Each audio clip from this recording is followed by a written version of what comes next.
Welcome to Toffee TV. It's the match preview. Crystal Palace versus Everton, Selhurst Park, Saturday. Got to win this, haven't we? We've got to win this. We've got to take all that enthusiasm and goodwill and all the rest of it into this game and get 3 points. It's as simple as that. This for me has got to be a straightforward Everton victory. Got to be.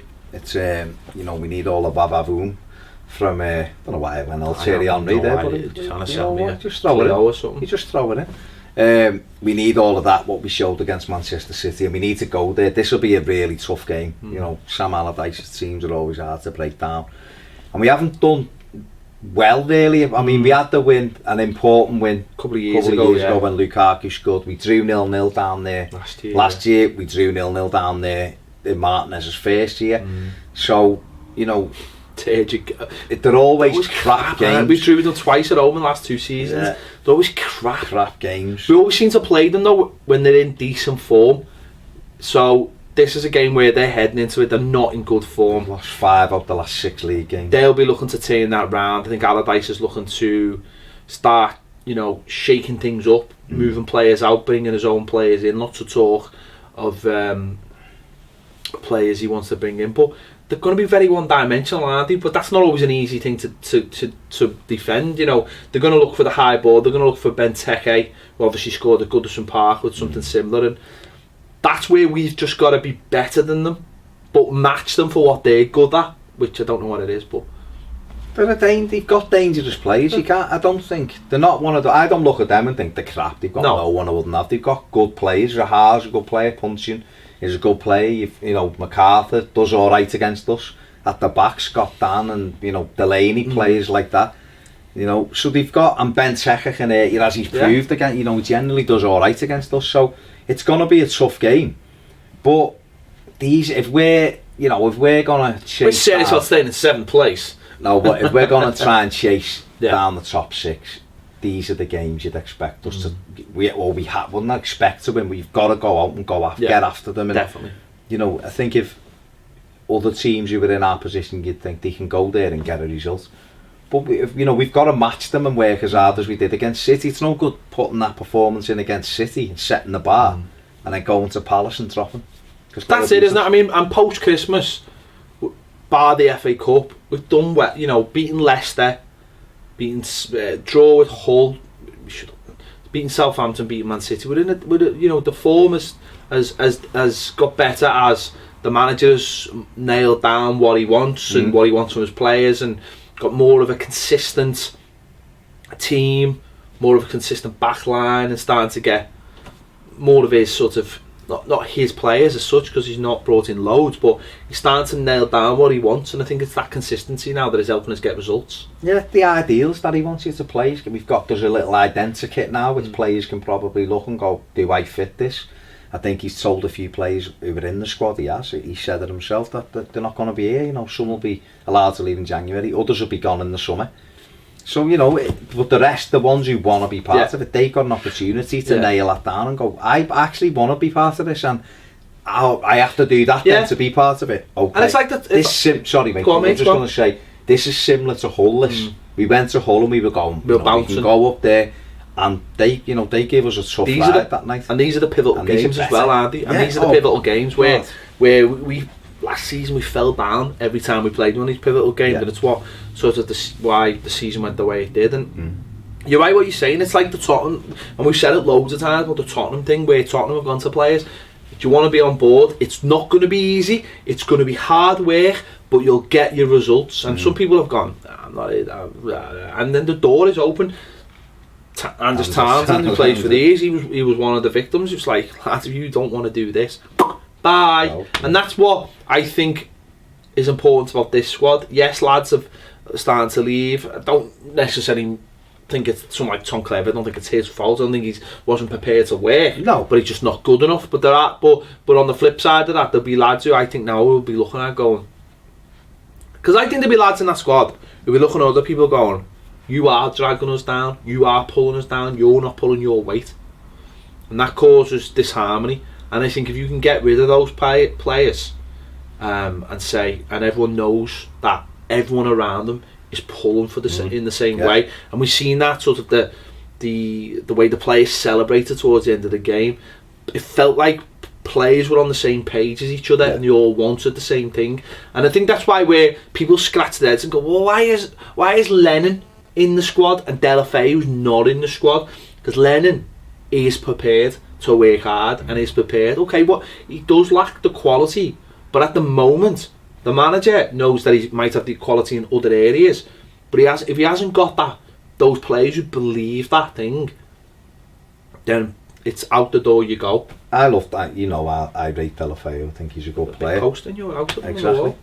But, you know, he went to Seville and Emily didn't want him. You know, Martinez fell out with him a little bit. Koeman's not given, you know, has had a go with him and he's not done it. At some stage you've got to look and go, the talent ain't enough. It's not, you know, Jerry come on against Leicester, you know, Leicester a couple of weeks ago in the cup. That one bit of magic and we score from it, and that's against Chilwell, who I think is a good defender, right? But that's not enough. You can't dine out on that, can you? No, it's not enough. You've got to look for the next one. Not enough. And the next one, I think. It's not even just that, mate. It's you've got to work and put a shift in. Well, that's what I'm saying. And that's why I suppose, you know, I've been very critical of Kevin Morales, because I don't think, you know, at times he's been as bad as Delafeu, if not worse, for putting it in. But he's gone into a position that suits him, and he's putting it in, because I think Kevin Morales probably does want to be on board with it. He probably does want to stay at Everton. I think he looks, Kevin Morales, he's 28 now. Yeah, settled. And I think he thinks, I'm not going to get a better club now at my age, really. You know, this looks like it's going up another level, and I want, you know, and he is settled here, and the fans do have a good relationship with him. And if he can turn it round as a centre forward with Rom, and we get another couple in, we'll be what you spoke about in the final word, that strength in the middle of the park. You know, when you look at the back, and if we can get another centre back in at the back and a keeper, you know, and then another couple of four, all of a sudden you'd be looking around, you wouldn't care what team was going out there, because you'd be going, it's quality all the way through our squad. Seeing against City the quality of the bench. Yeah. Right. Now imagine replacing Lennon with Jagielka. A good player. Jagielka with I'm not saying. You replace Jagielka with Funes Mori.